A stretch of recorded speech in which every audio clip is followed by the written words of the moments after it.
Avant de plonger dans cette histoire incroyable, pensez à vous abonner à la chaîne et à activer la cloche. Ici, chaque récit a quelque chose à dire, et vous ne voudrez pas en manquer un seul.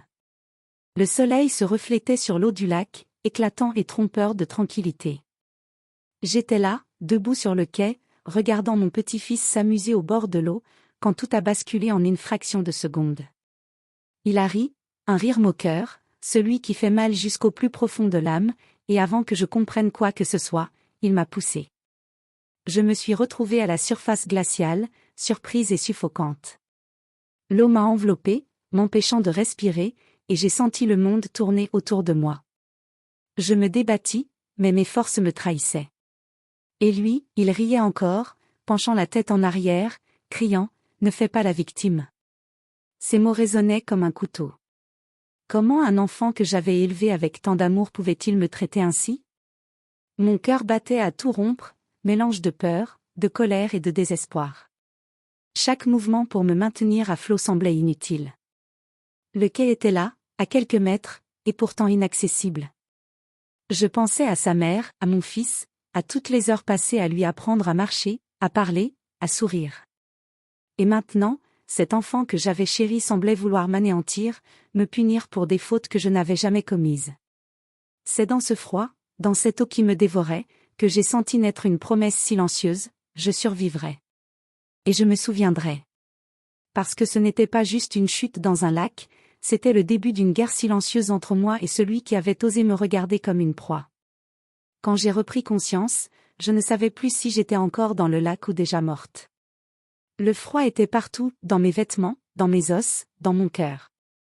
J'ai toussé violemment, rejetant l'eau qui m'avait brûlé la poitrine, tandis que mes mains griffaient la terre humide de la berge. Quelqu'un m'avait tiré hors de l'eau. Pas lui. C'était un pêcheur, un homme d'une cinquantaine d'années nommé Robert, qui avait entendu mes cris étouffés. Il tremblait presque autant que moi en me couvrant avec sa veste. « Madame, vous auriez pu mourir. » Je n'ai pas répondu. Mes yeux cherchaient une seule chose, le quai. Il était vide. Mon petit-fils avait disparu. À l'hôpital, les médecins parlaient de choc thermique, d'eau dans les poumons, de cœur fragile. Les mots glissaient sur moi sans m'atteindre. Ce qui résonnait encore, c'était sa voix. Ne fais pas la victime. Quand mon fils, Michael, est enfin arrivé, il n'avait pas l'air inquiet. Seulement agacé. Maman, tu exagères toujours? Ces mots-là ont été plus douloureux que l'eau glacée. Je lui ai raconté. Tout. Le rire. La poussée. Le lac. Il a soupiré, passant une main sur son visage. C'est un enfant. Il plaisantait. J'ai compris à cet instant précis que je n'étais pas seulement tombée dans un lac. J'étais tombée hors de cette famille. Le lendemain, personne n'est venu me chercher à l'hôpital. Pas mon fils. Pas ma belle-fille. Pas même un message.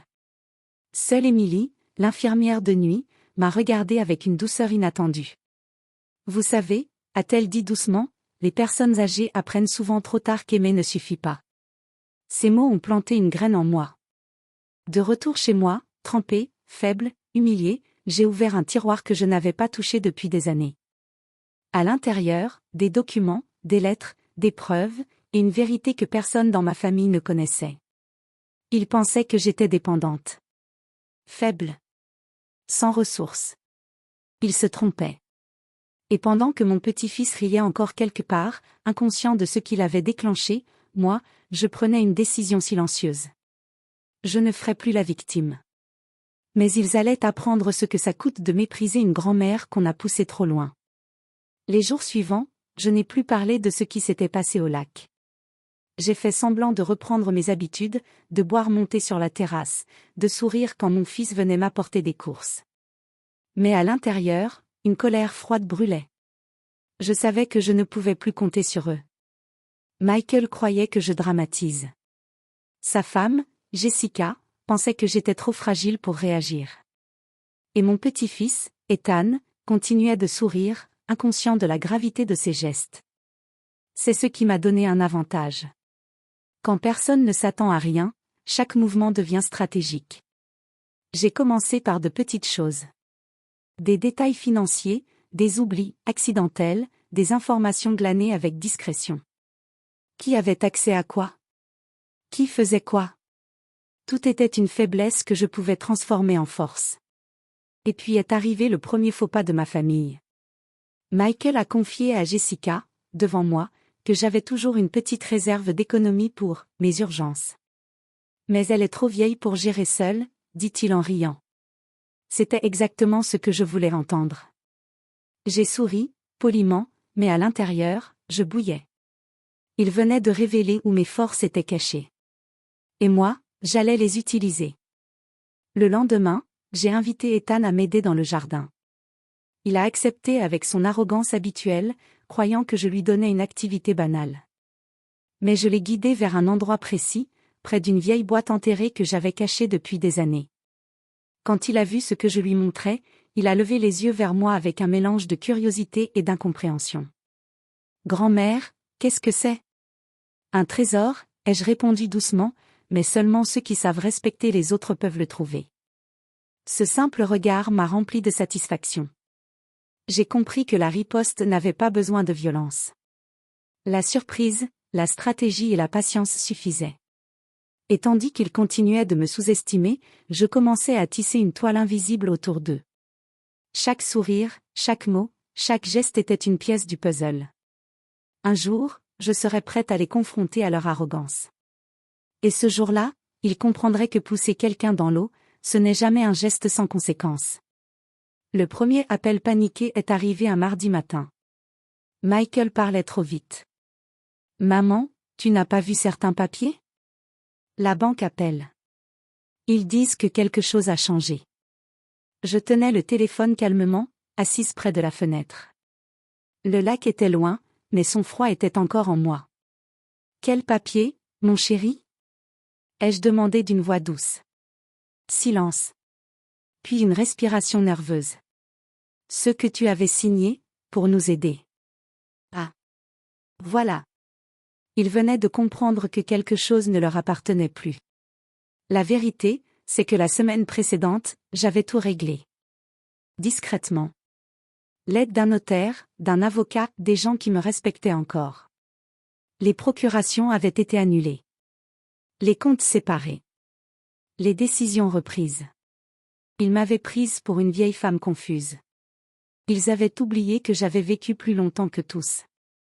Quand Jessica est venue me voir le soir même, son sourire était tendu, trop parfait. « On s'inquiète pour toi. »« C'est nouveau », ai-je répondu. Elle a ri nerveusement. Ethan est très affecté par ce qui s'est passé au lac.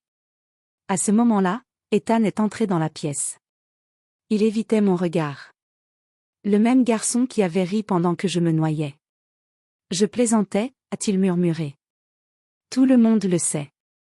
Je me suis levée lentement. Chaque pas était volontaire. Quand quelqu'un se noie, ai-je dit, et que tu ris, ce n'est pas une plaisanterie. C'est une révélation. Il a pâli. Le lendemain, l'école a appelé Michael. Un rapport. Un incident violent. Ethan avait poussé un autre élève près des escaliers. Les mêmes mots. Ne fais pas la victime. Cette fois, il y avait des témoins. Michael est venu me voir tard dans la nuit, brisé. « Maman, aide-nous. S'il te plaît. » Je l'ai regardé longtemps. Je revoyais l'eau, le rire, le quai vide. « Je t'ai demandé de l'aide aussi, » ai-je répondu calmement. « Tu as choisi de rire. » Il a compris. Pas tout, mais assez. Pour la première fois depuis le lac, je n'étais plus celle qu'on ignorait. J'étais celle qu'on craignait de perdre. Et pendant qu'ils tentaient de réparer ce qu'ils avaient détruit, moi, je préparais la dernière étape. Pas une vengeance bruyante. Une leçon. La maison était silencieuse. Trop silencieuse. Même le tic-tac de l'horloge semblait retenir son souffle. Michael, Jessica et Ethan étaient assis dans le salon, comme des enfants pris sur le fait. Leurs regards glissaient sur moi, mais aucun ne cherchait réellement à comprendre ce qui allait arriver.